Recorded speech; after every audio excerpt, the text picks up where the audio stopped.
Things just took a major turn for the Boston Red Sox as they lose once again to an in-division rival in the Toronto Blue Jays, despite a bounce-back effort from starter Tanner Houck as he looked like he returned to his original form.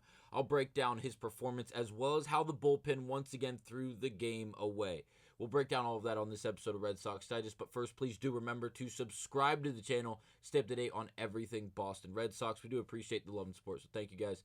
But now let's get to it and break down really just what is going on with this bullpen and really how Tanner Houck has returned to form. Tanner, throughout this point in the season before yesterday's start against the Toronto Blue Jays, was simply horrible, and there's really no other way to sugarcoat it. He was very, very volatile in the sense that, yes, he had wicked stuff. The spin rates were crazy.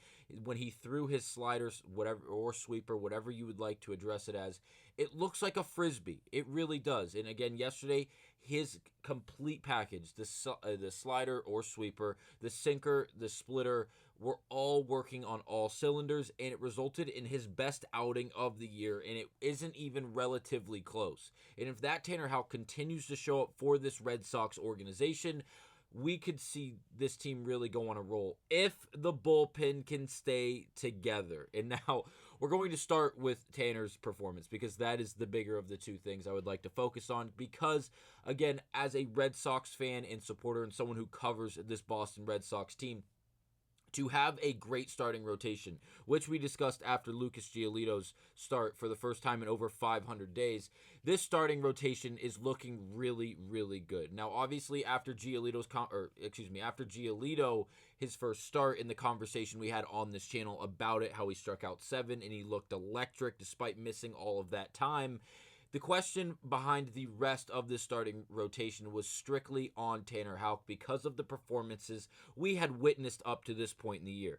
Yesterday, he came out on May 1st against an in-division rival in the Toronto Blue Jays, who 1 through 4 in the lineup were hitting pretty damn well, but outside of that, 5 through 9 were struggling severely. And he came out there yesterday, and he shoved, and there's no way around it. Shout out to pitcher profile, for posting this graphic yesterday. Houck was phenomenal. 7 innings, 4 hits, no earned runs. He struck out a bunch, creating a lot of whiffs, and it was not only the stuff that looked like Frisbees. It wasn't the slider breaking from one batter's box to the other side of the batter's box. It was really a complete package, and a lot of it had to do with the velocity. The velocity was up across the board for Tanner Houck yesterday. Shout out to Boston Sports Gordo on Twitter for posting this, giving us a good visual representation of really what was the difference between pitch to pitch. And if you look, the average sinker velo in 2025 was 93.9 miles per hour. The average sinker velocity last night was 95.8, sitting right around that 96 miles per hour on that power sinker that we see Tanner Houck throw. And that wasn't the only pitch that was upped in velocity last night. If you look at the sweeper velo in 2025, it's right around 83.5 miles per hour. Last night, he got it up to 85. And then finally, for the splitter, for the overall velo this season, it was sitting around 89.3. Last night, it was sitting at 90.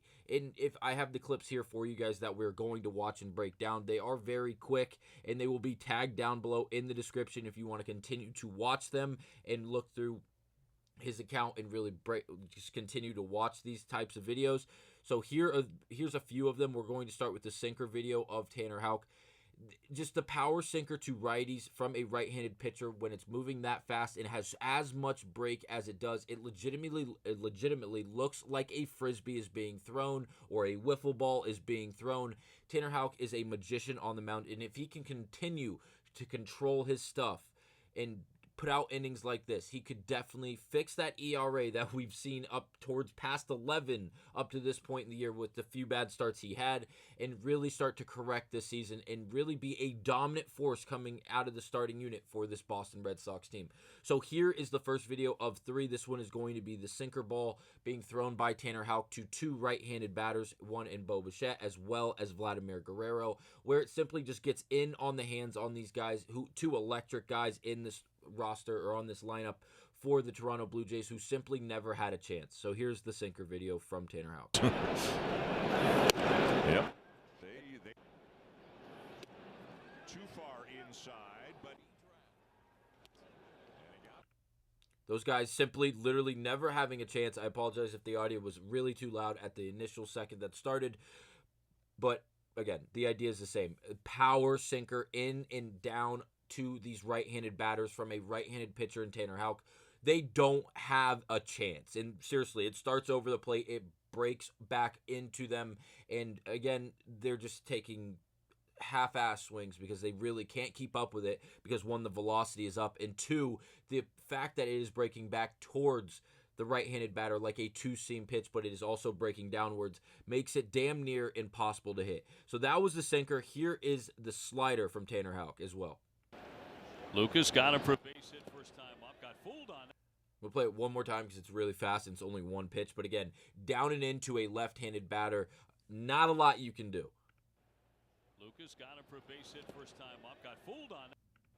Tried to hold up there, wasn't able to. No surprise because, again, that thing is breaking a substantial amount. Also, it is being thrown harder than it normally is while also spinning at an outrageous rate. And now the last video we're going to watch is a 90-mile-per-hour splitter thrown down and away, and it's gross.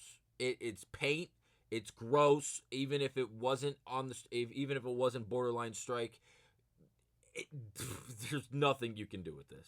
How they're pitching me, they're pounding me in a lot, getting a lot of those off-speed.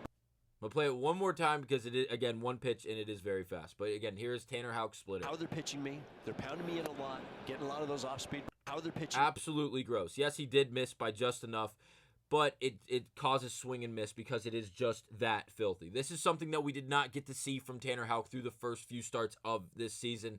As again, it felt like everything he was throwing was considered a lollipop and teams were turning on it. They were annihilating baseballs, and they torched him for it. But now, after that start against the Toronto Blue Jays, he looks significantly better. And again, if we can continue to see this Tanner Houck going forward for this Boston Red Sox organization, everyone should be fired up because it's going to translate. It is going to allow this Red Sox team to go out there and really be aggressive. And yes, offensively, 2 days ago on Wednesday, April 30th, we got the Boston Red Sox got 6 runs in the first inning.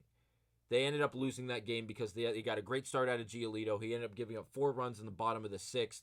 And then up 6-4, the Red Sox weren't able to add any complimentary run support, and the Blue Jays were able to go out there, take advantage, and jump on the Red Sox because of, again, the lack of run support following the big explosion in the first inning. Yesterday, that was not the case for the Boston Red Sox or Tanner Houck. Houck did not get a lot of run support, really, in general. The runs for the Boston Red Sox came late in that game, about midway through that game. Top 5, they got 2 runs, and those were the only 2 runs scored for the Boston Red Sox in that game. So Tanner went 4 full innings without any run support, and he was still able to flat out attack the strike zone, attack these hitters, get into pitchers counts, not hitters counts, and again, continue to attack these guys and really do a great job going out there and being dominant, going out there and looking better than he has. I will say, I think a large portion of the reason or behind the success of Houck yesterday was the fact that Carlos Narvaez was the one behind the plate. Not saying it was the first time he has caught for Houck this season, but again, I think Narvaez being the guy back there defensively for someone like Tanner Houck, who was looking for a bounce-back game like he was yesterday and like he performed yesterday, I think it means the whole world. The way that Narvaez is able to call games, the way he's able to frame, throw guys out on the base paths, I really think Carlos Narvaez is a substantial piece to why Tanner Houck was able to go out there and flat-out be dominant for the first time this season. And Houck even went on to discuss this in the post-game. Nesson went on to ask questions about the performance, about what felt good, what was different in this start compared to the other ones. And Houck gave a lot of credit to Carlos Narvaez, the catcher, the guy who's calling the game for him, really commanding the stuff behind the plate. And he went on to say, and I quote, "Felt like Narvi and I worked really well together today and stuck to the game plan all the way through. And he went on to elaborate, and again, I will tag the rest of this clip, the 2 minutes and 20-second clip, down below in the description if you'd like to go and actually listen to Tanner Houck discuss really what happened yesterday, as well as elaborate on the quote we just read on Carlos Narvaez, and really how him as a game caller and how he behind the plate significantly helps these guys on the mound because of his abilities defensively, as well as his abilities to call a baseball game from the catching perspective. I really love I loved what I saw from Tanner Houck. I think we're going to see a lot more of this, especially if Narvaez is the guy behind the mound for him. And I think that the Red Sox will give him a bit more run support if and when he is on the mound next. The biggest question is going to be the bullpen.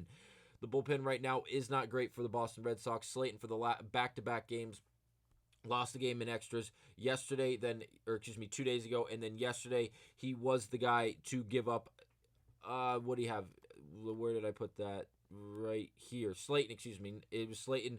1 inning, 3 hits, 3 earned runs, and 1 walk. This is yesterday against Houck. In the day prior, Whitlock had roughly the same stat line, and then Slayton came in the 10th inning and gave up a walk-off hit. That was unearned because the runner was starting on second base when he came into the game. Unfortunately, Slayton's getting a bad end of the last 2 games. Whitlock is not in the clear either due to his performance relieving for Lucas Giolito after his 6 innings of really good work. It's going to be interesting to see how this plays out. I will say I'm confident in the starting rotation for the Boston Red Sox for all the reasons we just went over. I think the Red Sox fan base should be very, very ecstatic about this starting rotation going forward, and specifically Carlos Narvaez being the guy behind the plate that really helped these guys out. Let me know down below what you guys think about Tanner Houck's recent performance and where we will go from here. I will thank you guys, and I'll see you on the next one.